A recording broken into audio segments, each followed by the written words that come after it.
about this. In a world where some producer who's absolutely out of his gourd thought it was a good idea to give Harry and Meghan their own rom-coms, Batgirl was so bad that DC Studios did in fact call it unreleasable because it would cause permanent damage to the DC brand. Just think about that. A company as crappy right now as DC and Batgirl would have caused permanent damage to the brand. He let it slip. Yeah. Oh, yeah. So the best part is he called, like, the movie's so bad that he called David Zaslav brave and bold for not releasing Stunning it. and brave. Stunning and brave. David Zaslav. Go off, King. He says, he says, I saw the movie. There was a lot of incredibly talented people in front and behind the camera on that film, but the film was not releasable. It happens sometimes. The film was not releasable. He adds that he believed that canceling it was a stunning and brave choice. He says, I actually think that David Zaslav and the team made a very bold and courageous decision to cancel it because it would have hurt DC. It would have hurt those people involved. I really think they stood up to the support. They stood up to support DC, the characters, the story, the quality, and all that. The quality. Yeah. Heavy emphasis on the quality of the movie. So even though we were lied to early on in this story saying that it had nothing to do with quality and it was just about tax write-offs. I bet the movie ruled. It was a quality issue. It was like quality control. Look, guys. I've been going off about this on Twitter and on my Instagram. I'm watching Mortal Kombat Conquest. It's the worst show I've ever seen in my entire life, and I've watched it with more attention to detail than I've watched anything in like 10 years. It's so bad that it's actually shocking. If that show can get made, then this must be awful. Brett, this is why I don't get you, dude. So you're hate watching and enjoying more. You're not hate watching. You're generally enjoying Mortal Kombat. Yeah, because it's bad. It's so Why bad. don't you get reality television? It's literally that. It's literally Mary, please, Maria, come on. I think that help your daddy. you have made a bad judgment saying that reality TV is trash. There we go. Did I say that? I said it doesn't interest me. No, I mean, you've said that it's like it's salacious garbage, it's trash, it's like lowbrow, you know, like that kind of thing. Yes, it's lowbrow, but what we're like asserting here is that there is a place for that in entertainment. Yes, there absolutely is. And they're trying to replace it with... And that place is America, okay? Yeah. It's your birthright to watch horrible strangers absolutely spurg out. Maybe there's something about it for me where it's like knowing that these are not completely characters and that they're actual human beings like this somehow makes it grosser to me. There's something so intensely meritocratic about reality TV. Like you literally can get voted off. And then your success after the show entirely depends on your performance on the show. Like that's America, baby. Those are American values. Well, yeah, we support, ever since Big Brother and Road Rules back in the 90s, we support bad television. And I do believe that it is your birthright as an American citizen to watch it's such yours. things. But it's just reality. Like, I'm not saying that that makes it bad. I'm saying that I have no interest in watching it. I do, however, believe that there might be a market in 10 years where maybe DC and Warner Brothers Discovery are on better financial footing, where they can buy back they can pay the government back for the write-off and release this movie just for the lulz. Reality television is basically Shakespeare compared to the girl boss genre. Oh yeah, for sure. The girl boss genre just meaning like women. Any like women, am I right? I don't know. I feel like if they're gonna write female characters like this, you might as well dump it on streaming. Nobody's gonna watch it. It's also really funny too because I'm watching this show and like there's a scene where Kung Lao is like going through this square and a guy just comes up to him and offers him a bunch of women. And he's like, basically like, I'm busy. I've got stuff to do. I'm like, so this guy's like literally slave trafficking women. He's just basically like leaves them be. Interesting. It was ancient times. It's like, and all the women wear like the most hilariously inappropriate outfits all the time. It was the 90s. It was the 90s. It was so good. We could do anything. Like Will Smith was cool. Yes. Yeah, of course. Carter, you remember Will Smith being cool? Dude, Mary. I'm sure everyone here remembers Will Smith being cool except for me. Literally, she didn't live in the get jiggy with it era. Superhero movies are the best movies, says Sonya Blade in Mortal Kombat 1 was fire. He's talking to somebody else. Yes, that was Bridget Wilson, who I believe married Pete Sampras, the tennis player. Oh, yeah. Yeah. I remember that she was guy. smoking hot in that movie. But like this show takes place after the first two movies. Did you ever see Mortal Kombat Annihilation, the really, really bad one? No. There's this famous line in that movie where Princess Kitana says to Sindel, she goes, "Mother, you're alive." And Sindel goes, "Too bad you will die." Based. And everyone hates that line. Every line in the show is that bad. I love it. If not worse than that line. It's like the State of the Union. Yeah, kind of. Like everything's done in a way where the camera's like static the whole time. There's no movement. It's just like they plopped it on a tripod and everyone's looking off vaguely into the distance. I bet Batgirl was that bad. They were just even doing Brendan cocaine, Fraser being hot, and phoning it in. The 90s. And like all the women who have like guest starring roles were all Playboy models in the show. Based. It's like all and like Jamie Presley has like a 3-episode arc in it. Yeah, and now everyone thinks they're a Lifetime movie. Yeah, stop trying so hard. Just seriously put like. Well, I'm asking, like, who are these girl boss characters for? Like, who identifies with them? And the only reasonable conclusion is, okay, it's Brett. And no, I'm kidding. But the reasonable conclusion is like it's for weak-willed women. Yeah. It's for like the most weak-minded herd mentality. Meek, mousy, dowdy, frumpy women to identify with. A hot woman who can command a room. That will never be the women identifying with the character. No, and ever. I think that's partially because society used to be more aspirational. So a woman, I mean, to be fair, the show I'm talking about was no women were watching that show. It was all men watching that show. Birth control time. But a woman could watch those shows and look at Ava Mendez looking super hot.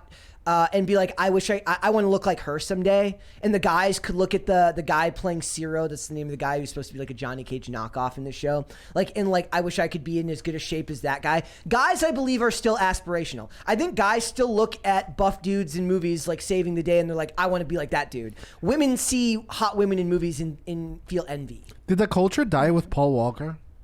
Maybe 2013, yeah. Like, and then it slowly started to rot away after that. There's a difference between jealousy and envy, and it has to do with like the type of person you are, where you land on that spectrum. Like, if you look at an aspirational character and you think like, I want to embody those characteristics. I know I'm not exactly like as strong or as attractive as I want to be, or maybe as virtuous as I want to be. But I'm inspired to be better by this character. But then some people look at an aspirational character and instead react by wanting to steal that from the character. And they would rather, like, there's even a difference between envy and this reaction. So like envy is wanting to take something from someone. So you specifically want them not to have it so that you can have it and not them. But then this is like, neither of us can have strength or... I saw that coming from a mile away. They're like, if I can't have it, no one can. Yeah, it's like, if I can't have the strength or the hotness or the relationships or the virtue that this character has, then they shouldn't either. Yeah. It's also funny too because the proof still exists that what they're talking, like what they're trying to make, like with Batgirl and make your boss babe movies, even though we know over and over it doesn't work, standard storytelling still works. So they have approved Superman and Lois to go beyond season 3, even though they had to change Jonathan Kent's the Jonathan Kent after season 2. They're going to keep the show going because it's as close to a show about traditional family values as you can get. It's about Superman and Lois raising their sons. It's a good, wholesome story for the most part. I'm up about halfway through season 2. I'm kind of not looking forward to seeing like a Jonathan Kent that's just a different person. Like why does he look completely different? And they have to pretend like it's not a different actor because the main the kid who played Jonathan Kent left. Isn't that the whole point of rebooting the DCU at all? Like, yeah, that's the thing, right? Like, isn't it weird that they're suspend your disbelief? But they're letting this continue, even though they're like not letting other things continue, but some stuff can. It's not a hard reset like they were saying it was going to be. One of the comments here says, let's hire these people for more flops. That's funny. It's like still employing Ezra Miller as they want to keep on failing. They really do. And they're talking about Ezra Miller for sequels, and they're like that's crazy. It's almost like it's on purpose to make the other actors and actresses feel like they're losing their minds. They're like, not only like, are what you did guys, I do wrong? Like, not only are you guys all old, you're also you're also not criminals like him. So it sucks to be. I want someone to leak Batgirl. Dude, me too, so bad. I want to see it. I'm too curious now. It's funny too, because doing Garfield Lens, doing Firefly is actually like a really cool story to do, because you don't see a lot of stories like it would be cool to see fire used in a story like this in a way, hopefully with practical effects and not a whole ton of CGI. That's like when I watch old movies now, that's like my favorite thing to watch is when they actually burn stuff to the ground. like they would actually use real fire in movies. When we were watching Knock at the Cabin, just the fakest fire you've ever seen burning this cabin down, and I'm just like, and the lightning as well. And the fake light. I mean, granted, the lightning is better than it used to be 20 years ago, but fire still is a hard one to pull off. Like, it still just doesn't. You wanted them real. to actually burn down a cabin in a forest and start a forest fire. I'm okay with that. Kill They've got all insurance. of the surrounding wildlife. They've got insurance. It's fine. It's fine. We insured all of the wild animals. So, but they're ending Titans and they're ending Doom Patrol. I know people's opinions on Titans are mixed. I quit Titans after they did Deathstroke. The S.A. Morales. Thank you. That was a long one. I quit Titans after the S.I. Morales Deathstroke angle, but a lot of people are kind of mixed bag about that one. But I would rather watch Batgirl. Let's bring it back. Like, if I could still drink, it would be hilarious to get drunk and watch Batgirl. I just can't drink. The thing is, we live in an opposite world. So if they think it's garbage, it probably crushed. No, I don't think. Not in this case. I think that what they're talking about isn't to do a story. They're probably talking more about competent filmmaking, meaning like it was actually just not shot well. What if there's Streisand affecting it, though? It's kind of already fallen out of the news cycle. Like, I wish that Brendan Fraser had weighed in on this. He did. He I forgot about that. He did. Yeah, he said Brendan Fraser never saw Batgirl, but he did hear good things about it. I was like, well, you maybe not have seen it, but you were in the movie, so you should have at least some opinion on it. Did you guys see Brendan Fraser's Fat the movie?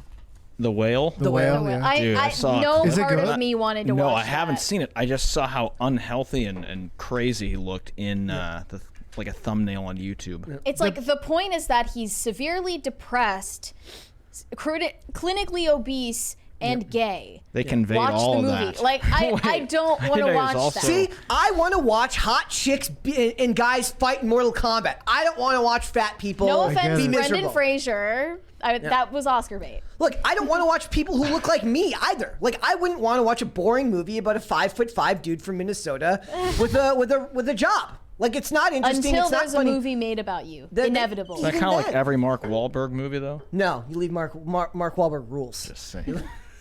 I'm just saying there's a reason that you cast Jesse Eisenberg to play Mark Zuckerberg. Yeah. Right? So like, it's supposed to Because be he hoards cats. dramatizing and enhancing reality, not actually reflecting. Or Joseph Gordon-Levitt being the leader of the head of Uber or whatever in that movie. like I'm sure it wasn't that interesting. Jesse Eisenberg's really good at being autistic and unlikable in films.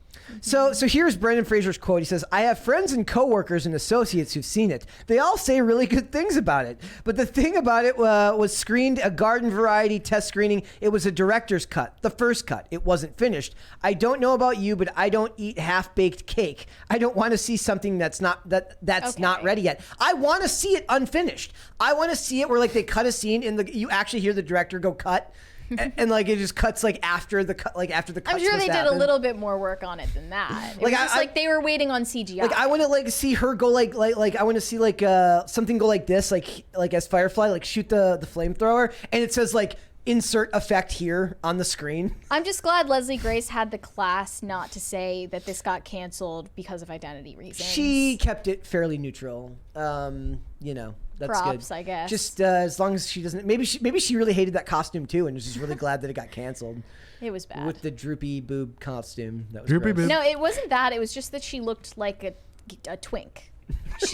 Wow. Like it made her Wait, look who? male.